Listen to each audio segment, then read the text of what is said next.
So good afternoon, everyone. You're welcome to this month's Speaker's Corner debate. Our Speaker's Corner debates are monthly debates that we hold to stimulate discussions among citizens, active citizens. Speaker's Corner Trust Nigeria is a non-governmental organization that promotes freedom of speech, public debate, and active citizenship. This month, we're going to look at the theme for the debate is whether dialogue and mutual cooperation are key instruments for creating and sustaining peace and resolving conflict.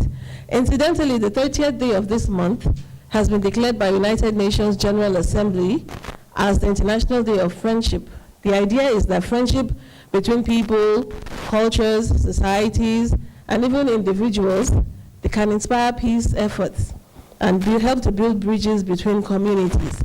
But we're narrowing it down to our own situation now in Nigeria, and we're looking at this dialogue and mutual cooperation with a focus on the national conference. This ongoing national conference has been going on for some months now. We're well aware of it. It was engineered by our president, and he said that when there are issues that stoke tension and bring about friction, it makes perfect sense for the people, the interested parties, to come together and to discuss. And so that led to the coming together of people from different ethnicities, different organizations, different levels of the government to come together and talk about the issues geared towards the future of Nigeria. But today we're going to discuss, and we're going to all have the opportunity to give our own opinions and thoughts on it. Was it really the right thing to do? Was it the way forward? Or was it just a shot in the dark? How effective do we think this national conference is going to be to foster peace in Nigeria? Well, we're going to talk about that and more today. But to lead the conversation, we have on my right, Mrs. Grace Nwigwe. Grace Nwigwe is the Executive Director, Savvy Work Initiative. It's a non-governmental effort to educate and institute policies, workplace policies for employers and employees alike, and also to foster good working relationships and excellence in the workplace. So she's a very business-focused person. So you're welcome here, Grace. Nice to have you. Thank you for having me. And on my right, I have Mr. Samson Itodo. Mr. Samson Itodo is a legal practitioner, he's a public policy advocate, he's a community mobilizer, he's a youth activist, and he's a human rights defender.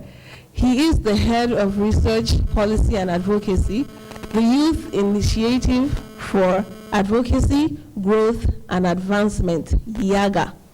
You're welcome, Mr. Samson. So, without further ado, we'll go into the discussions. We'll listen to what our debaters have. So while we put on our thinking caps, we listen, and then we make our own contributions. Thank you very much for having me and for giving me the opportunity to make a presentation at this event. When we start to think about the national conference, dialogue generally, as we say with our own national conference now, what I began to think about was citizens' involvement and engagement. How is it that we involve the people, the citizenry, in what is going on in our government? The way that our government is, let me begin by saying that it is very vast, it's very broad. Governance itself is not an easy task. And then it's compounded by policies and processes and procedures. So you might have an issue that would spend years on the floor of a legislative, of one of our legislative houses, just going through the motions so that at the end of the day it comes out without any bias, so to say, or so to speak, at the end of the day. So it becomes important now to find a way to engage the citizens, to raise issues that involve them, issues that concern them, and to find a consensus. And the easiest, should I say, tool for this is a conference, a dialogue, a conversation. So we're not looking for a consensus that will spend forever in the House of Representatives or on the floor of the Senate being debated being thrown back and forth and needing an act or a policy to be able to be implemented. And so this is, I think, that the best thing about having this conference is that it is about the Nigerian people, being discussed by the Nigerian people, raising solutions for the Nigerian people. And that, in a sense, is what a democracy should be. Not just leaving the government to make the decisions on their own, but being involved as citizens in what is going on. What I want to raise first is that we must note that a conversation, especially of this nature, can only be effective in a really, truly democratic process. People might have some kind of agenda for having encouraged the conference, but really the implementation of it is not just to be left to government alone. It's also for the civil society and for the citizens to get involved and pick out the things that are important to them to execute. Thank you. Go over to Samson to hear what he has to give us this afternoon. Thank you very much, and thanks for having me here. I love the new way of thinking that she tends to advance with respect to the concept of citizens' participation in the democratic process. However, I want to strongly disagree on the basis of certain facts that I will advance. First, when you talk about democratization, when you talk about democracy, the issue of legitimacy actually comes to play. And there are three ways you can measure whether a process does have legitimacy. One is representation, two is the procedure, and three is the content or the number of issues that are outlined for those kind of conversations. And I ask a typical question: how many people died in the course of the national conference? That conference was not representative enough. What happens to the outcome of the conference? Now, if the outcome of the conference does not become substantive law, or does not result into some sort of constitutional changes, because the conference does not have the power to make laws for this country. We've seen countless reports. The political conference of 2005, even though that report was forwarded to this ongoing national conference, what happened to it? There are countless of reports. What happened to the report on the rationalization of government agencies to cut down the cost of governance? What happened to that report? What happened to the report on police reform? All these reports, they just end up in the shelf, and we don't get anything at the end of the day. And it's all at the expense of the people. For us, is what is in it for the average man on the street? You cannot continue to spend public funds for processes that are inconclusive and they add no meaning to the lives of Nigerians. Nothing will come out of this national conference, and it's already going that way. That's my view.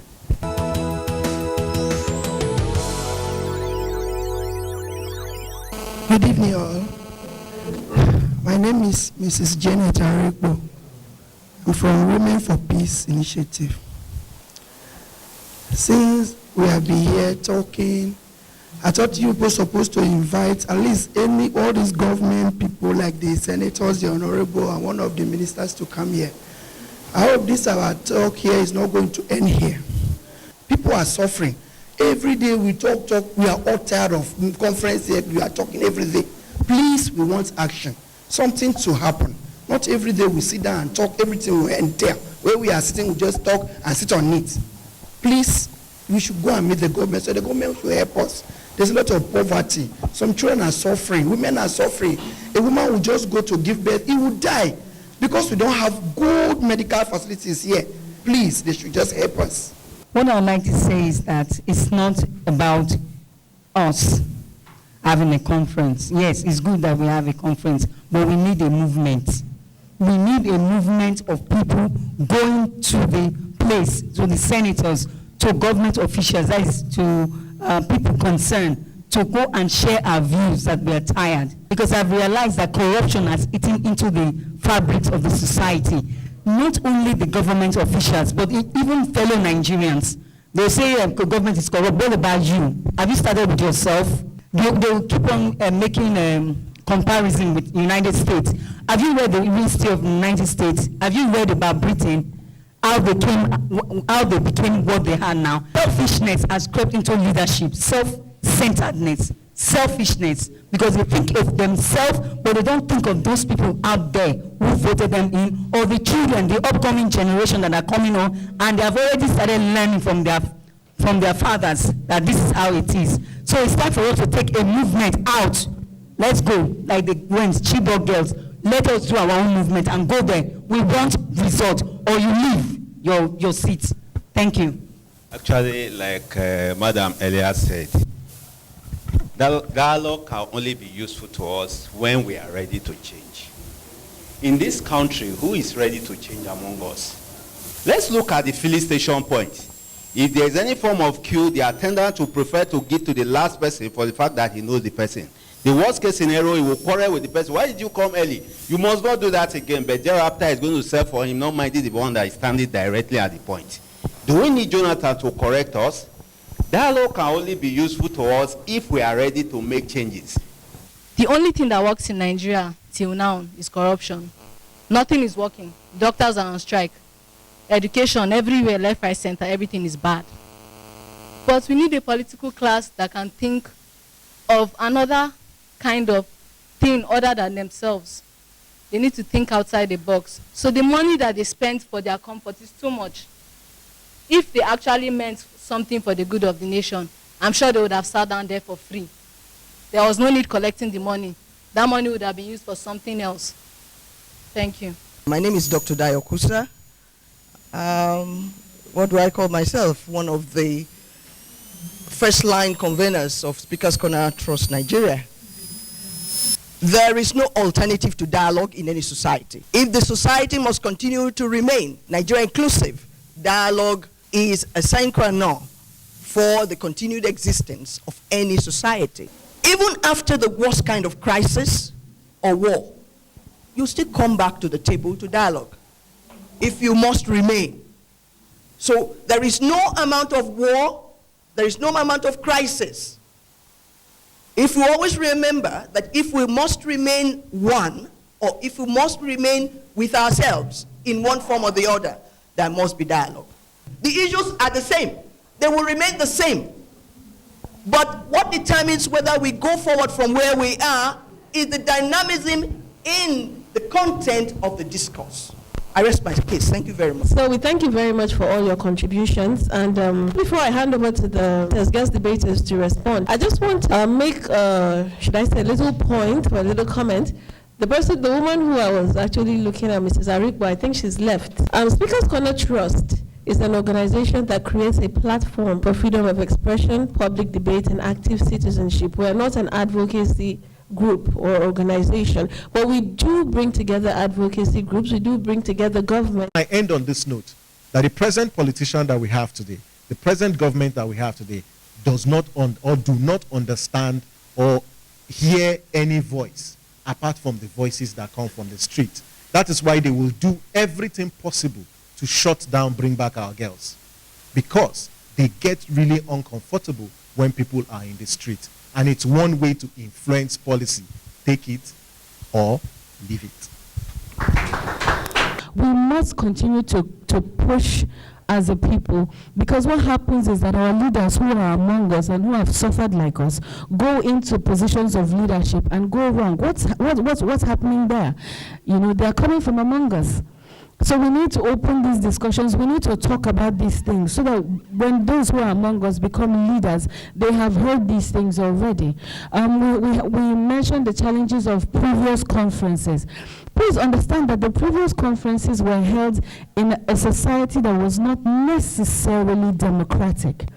Under the Abacha regime, we were under a dictatorship.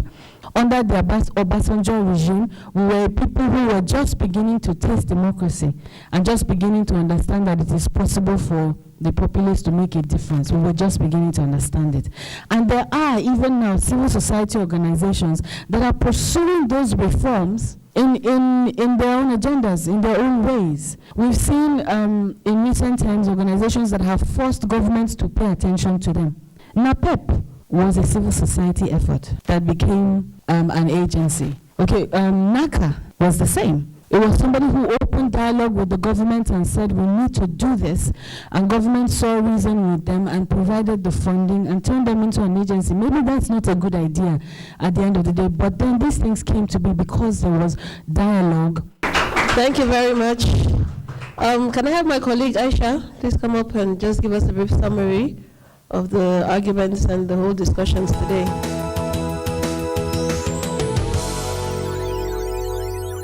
For the proposing side, the main points are that dialogue engages citizen involvement and participation. The next point is engaging the citizens is an integral part of development. So we can say that this is part of development. Mutual cooperation and respect brings forth sustainable peace. For the opposing side, the nomination of the delegates is questionable. It is not representative, possibly because of the settle the boys syndrome. It is not legitimate and representational because dialogue, if it has to be by the right people.